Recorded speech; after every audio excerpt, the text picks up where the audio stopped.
trying out a pretty crazy list today. Last Saturday, there was a 2K paper event in Manhattan at Bifrost Games, New York City, and I played 2 Arboreal Grazer and 2 Life from the Loam in my main deck.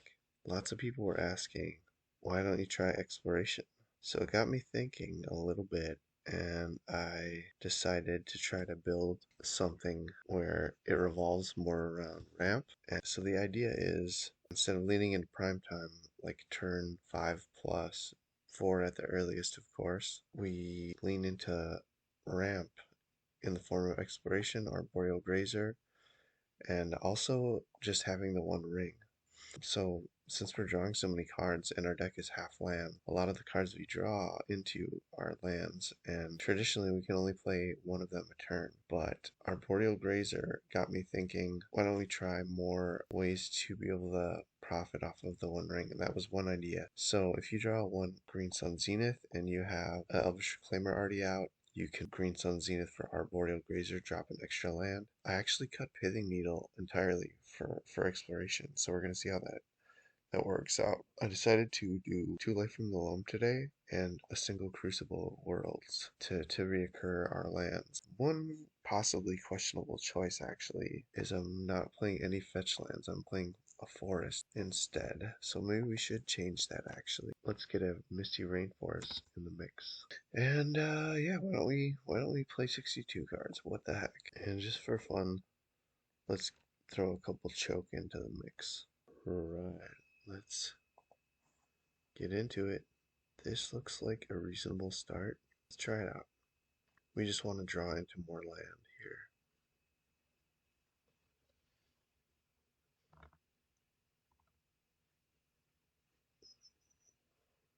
It would be nice if we had a way to make land drops from Green Sun Zenith. I guess we could play a single Dryad Arbor. I'm okay with this if this gets dazed, because as long as they don't follow it up with a wasteland, it buys us time since they don't have any creatures out. I do want to dodge a wasteland here since our one green source is Besiege. Alright, we're looking for more land here. Glimmer Post. Endurance, that'll have to do. And let's try to find a Elvish Reclaimer with Green Sun Zenith one more time.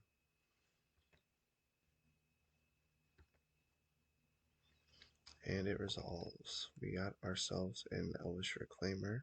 They have 3 cards in the graveyard, so let's see. I don't think we are in any danger of any immediate Murktide here, so we're not going to play around Murktide just yet. And it looks like Elvish Reclaimer is going to stick around for an activation, which is great news. Caracas, great draw.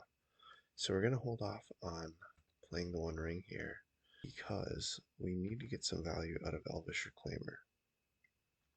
Even just one activation would be really good here.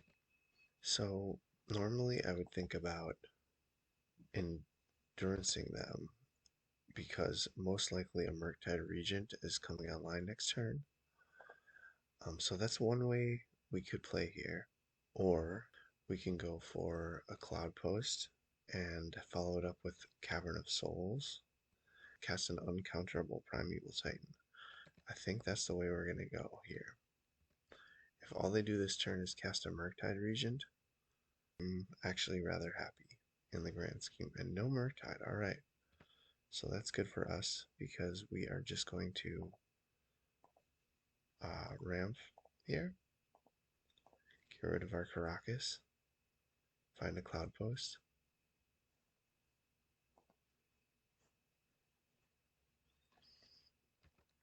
And more land would be actually really nice here.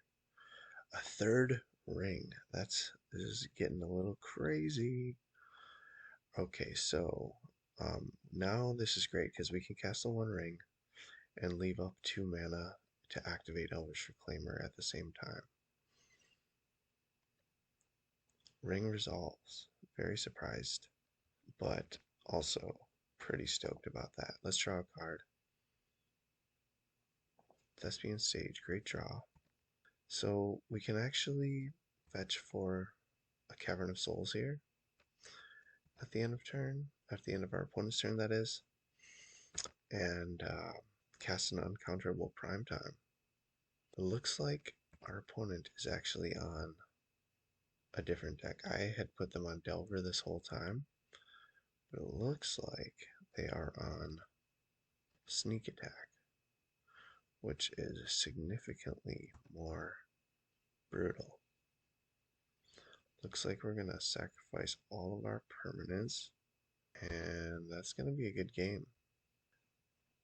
We are playing Choke and Veil of Summer, so let's get those into the mix. We will side out Once Upon a Time, maybe a Grazer, one Grazer, a Craft Rotation, a couple Endurance. Maybe this Choke is not where we want to be. This looks like an interesting hand. Let's keep this. Especially with double Craft Rotation and Crucible of Worlds.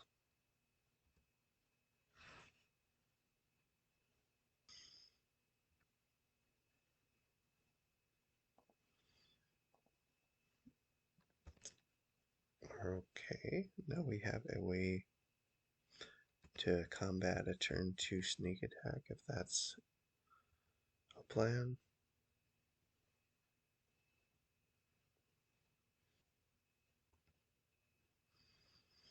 And we're gonna go for basic forest here. No, we'll get a Yavimaya. And let's cast a One Ring.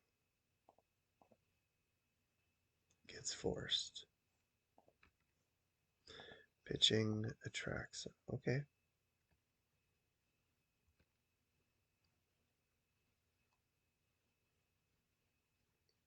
Alright, we got a show and tell. And I think here we might put forest into play. This is fantastic. We're gonna go crop rotation, get out Caracas, and bounce Caracas.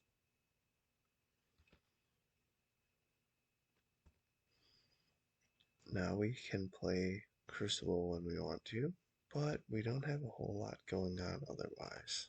So the other play we can do here is, let's see, 1, 2, 3, 4, 5, 6, 7. We're going to be looking to get an Eye of Ugin going, and there's no reason to not play Crucible here, so we're going to do that. We can hardcast Force of Vigor,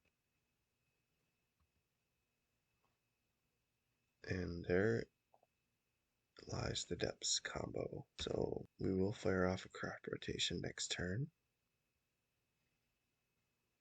at the end of our opponent's turn and try to go for a 20/20. From then on, we can go for one every turn. Well, every other turn, I suppose. Alright, 20/20 gets there. Any other changes here? Let's see. We could take out the Life from the Lumps. They're a little grindy for this matchup. Maybe put in Choke. Interesting hand. Let's try it out. So we can play Caracas here, or Yavimaya, depending on what we draw. Exploration. So here we could play Exploration and drop Caracas. I think that's the way to go.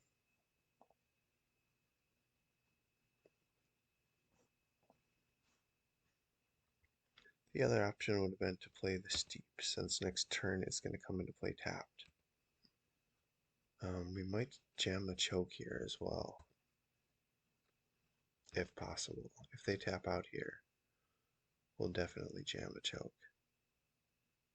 The only thing is, we'll have to use our Besiege, which we actually want to hold up, theoretically, but this is way too tempting to not just go for.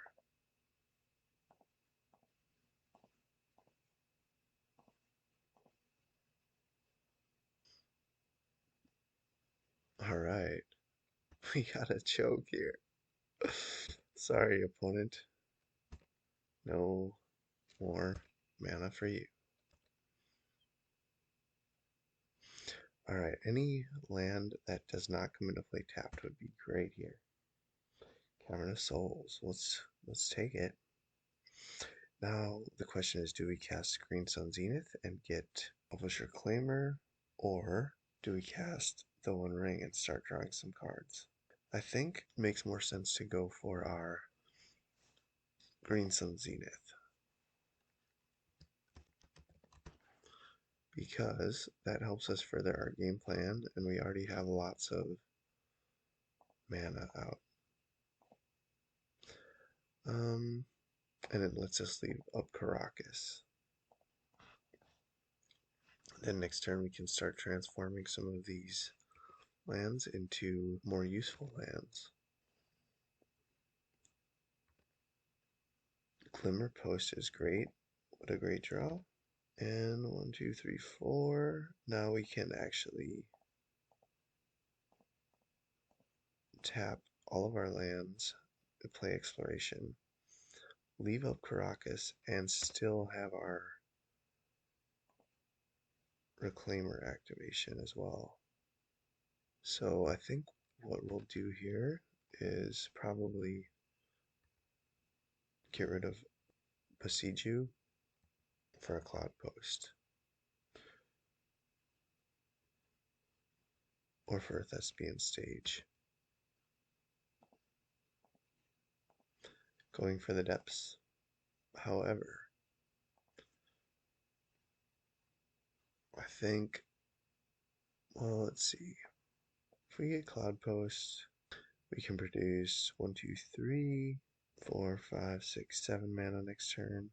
Might draw into a Titan or a Green Sun Zenith. I think Cloudpost gives us a little bit more plays off of the One Ring. Once Upon a Time, that's a fantastic draw. Gonna draw 2 more cards. And let's see what we got with Once Upon a Time.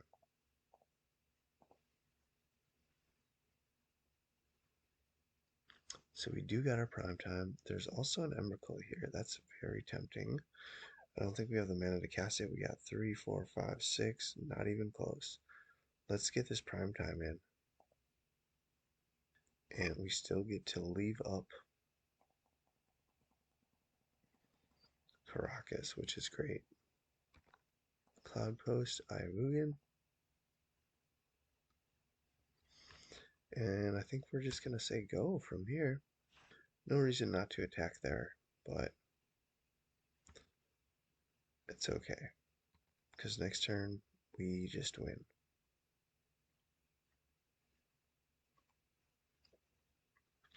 Show and tell. Okay. Omniscience. Interesting. And here, we're going to cast Force of Vigor.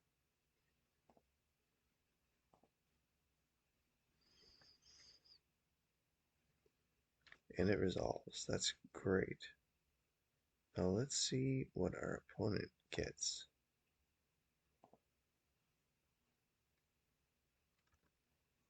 Alright, win the match.